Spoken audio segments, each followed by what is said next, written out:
This is Scarfy the Strange, and I am going to take a look into Subverse.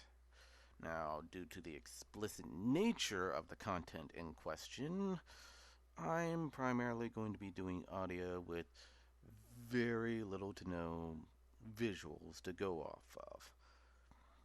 Now, Subverse is kind of an intriguing universe to me, and I'm trying to think of the best way to describe it.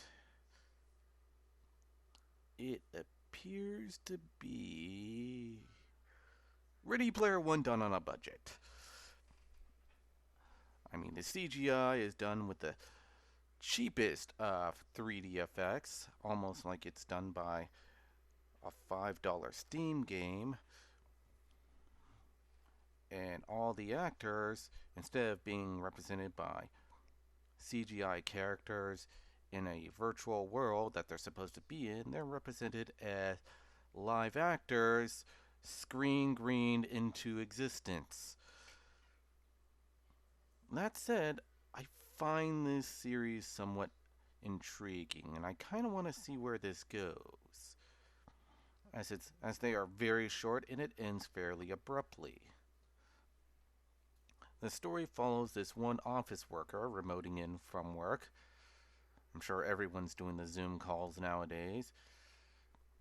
And only this universe uses a technology where people just plug a wire into their wrist and they jack into the net, putting themselves into a virtual world where they are physically in a virtual cubicle. At work, he meets what I can only describe as the white Ocasio-Cortez, falls in love with her, and they agree to go on a date. Listen, the story's going at a breakneck pace here, so I might as well try to keep up.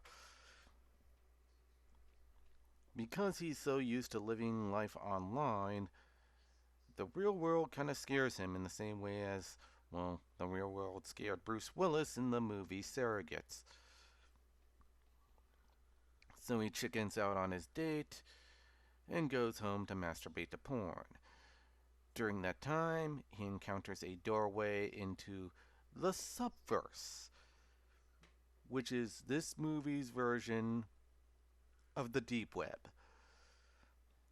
And so, against his, well, the live actor representation of his antivirus software's advice, he just walks through the door and ultimately does something titanically stupid. And that's kind of where the series ends. I haven't been able to see any more episodes of this, which is a shame because I was liking the premise, even though the story's going at a breakneck pace.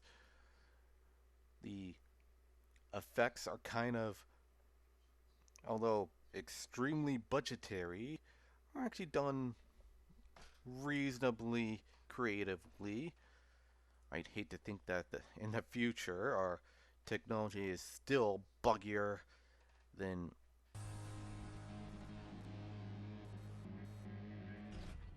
alright. The only other thing I've seen made from these people is a short film called The Brain Hack. So, that's about it for Subverse for now, guys. Hope you enjoyed. Oh, you guys were probably expecting me to review the other Subverse. Oh well, April Fools.